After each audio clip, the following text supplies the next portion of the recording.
Hi guys, Mrs. Karaz here. Today we're looking at Chapter 18, Section 4, The New Immigrants. So from 1865 to 1915, 25 million immigrants came to the United States. And you might wonder why, especially because the beginning of that time period is the end of our Civil War. Why would people want to come to a country that was just literally torn apart by war? Well, we've got a few reasons. So first of all, there's less farm work available in Europe at this time than there had been in the past. And there's two reasons for that. So first of all, we've got larger populations building in Europe, which means there's more competition for the few jobs there are, right? We also have new technology that's making farm work faster and easier, which means you need to hire fewer people, right? Jobs can be done more efficiently by a smaller number of people. So there's less work available there. We have people coming over seeking religious freedom, as we've seen since the beginning of our country's history. We've got political unrest driving people to leave their native countries. Remember, native means where you were born. And second of all, or finally, there's an abundance of jobs here in America. We have the new Industrial Revolution. We have factory work becoming more and more popular. Why not move here if there are so many financial opportunities at this time? Now, the immigrants that moved to our country during this time period looked a little bit different from the immigrants who had moved over more often in the past. So if we look at the old immigrants, the people who came around the early 1800s, most of them were Protestants, which we know that it was Protestants that originally came and settled our country. Most of them were from Northern and Western Europe.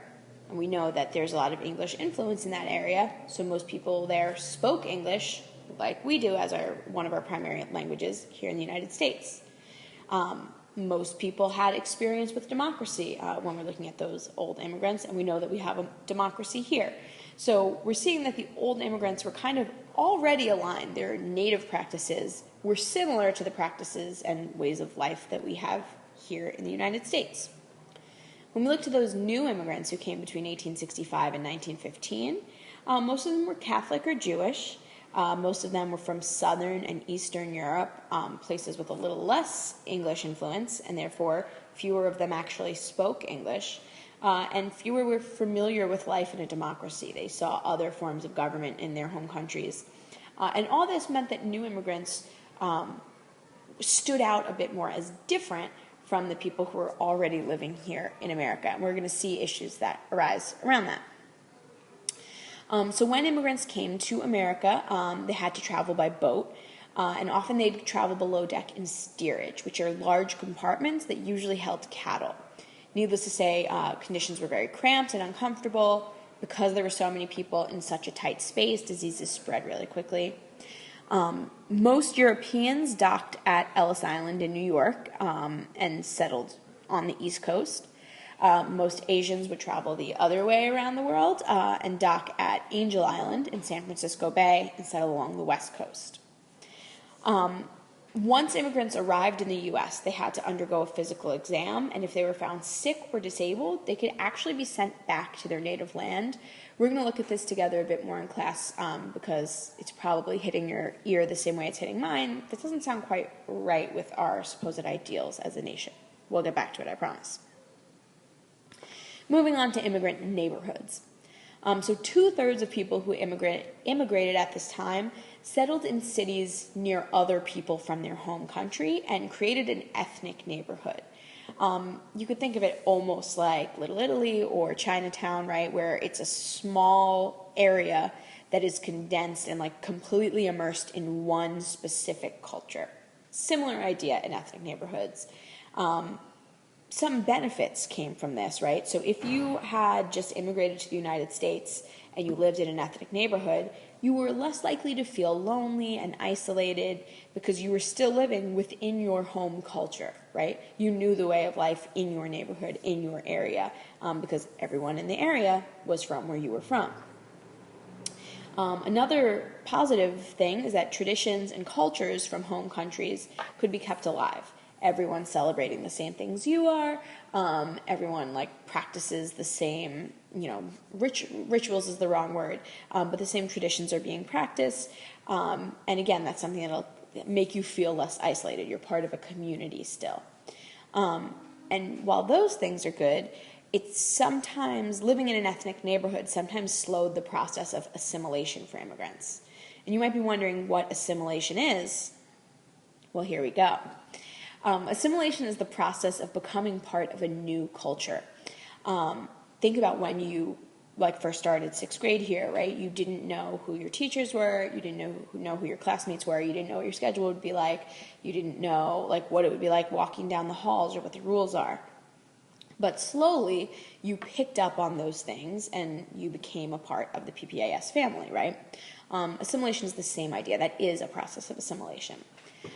So since immigrants who lived in ethnic neighborhoods really chose to stay immersed in their home language and their home culture, they had trouble adjusting to American culture. And I really want to say quote unquote American culture, because America is supposed to be that great melting pot, right? Immigrant children assimilated much more quickly than their parents because they were forced into the American culture through our system of schooling, right? If you're enrolled in public schools, there are certain norms and practices that you're just going to get used to. For the most part, immigrant parents really want strong educations for their children so that the next generation could have a better life than they themselves had. There we go. So looking quickly at some contributions of immigrants to our culture, we're starting with jobs that are commonly held by immigrants. Often immigrants had to take somewhat undesirable jobs in steel mills, meat packing plants, mines, and garment sweatshops. There was a lot of availability for these jobs because they were not exactly pleasant. And if you just came to a new country, guess what? You need a job, you need money to help you establish yourself and settle in. So you would take what jobs had openings. Immigrants also played large roles helping to build subways, skyscrapers, bridges, and railroad track. Many immigrants got involved in industries and kind of specialized their work a little bit more.